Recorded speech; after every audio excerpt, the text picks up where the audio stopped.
नमस्कार दोस्तों। भगवान श्री कृष्ण ने गीता का उपदेश अर्जुन को माध्यम बनाकर संसार को दिया था। महाभारत युद्ध में भगवान श्री कृष्ण ने अर्जुन को तब गीता का ज्ञान पढ़ाया था जब उनके कदम युद्ध भूमि में डगमगाने लगे थे। गीता के उपदेशों को सुनकर अर्जुन अपने लक्ष्य को पूरा करने की तरफ अग्रसर हुए। कहा जाता है कि गीता में जीवन की हर एक परेशानी का हल मिल जाता है। गीता कर्म करने और जीवन में आगे बढ़े रहने की प्रेरणा देती है। ऐसे में किसी भी परेशानी का हल पाने और जीवन में सफलता पाने के लिए गीता की कुछ बातों का ध्यान रखना चाहिए। माना जाता है कि जो भी व्यक्ति गीता की इन 5 बातों का जीवन में अनुसरण कर लेता है तो वह हर काम में विजय हासिल कर सकता है। तो आइए जानते हैं उन बातों के बारे में।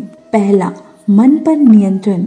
कहा जाता है कि कई बार हमारा मन ही हमारे दुखों का कारण बन जाता है। गीता के अनुसार जिस व्यक्ति ने अपने मन पर काबू पा लिया वह मन में पैदा होने वाली बेकार की चिंताओं और इच्छाओं से भी दूर रहता है। साथ ही व्यक्ति को अपने लक्ष्य को भी आसानी से प्राप्त कर लेता है। दूसरा, क्रोध पर काबू रखना। कोई भी इंसान, जो भी व्यक्ति क्रोध करता है, क्रोध में कोई भी व्यक्ति खुद पर नियंत्रण खो बैठता है और आवेश में आकर गलत कार्य भी कर देता है। कभी कभी गुस्से में व्यक्ति खुद को अहित कर बैठता है। इसीलिए क्रोध को खुद पर हावी नहीं होने देना चाहिए। गीता में श्री कृष्ण ने बताया है कि यदि गुस्सा आए तो स्वयं को शांत रखने का प्रयास करें।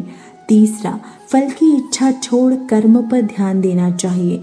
गीता में श्री कृष्ण के उपदेश के अनुसार मनुष्य को फल की इच्छा छोड़कर कर्म पर ध्यान देना चाहिए, क्योंकि मनुष्य जैसा कर्म करता है उसके फल भी उसी के अनुरूप मिलते हैं। स्पष्ट नजरिया। गीता के अनुसार व्यक्ति को संदेह या संशय की स्थिति में नहीं रहना चाहिए। जो लोग संशय की स्थिति में रहते हैं उनका भला नहीं हो सकता। जीवन में स्पष्ट नजरिया होना चाहिए। दोस्तों, इन सारी बातों को अपनाकर आप जीवन में सफलता की पहली सीढ़ी अवश्य पार कर सकते हैं।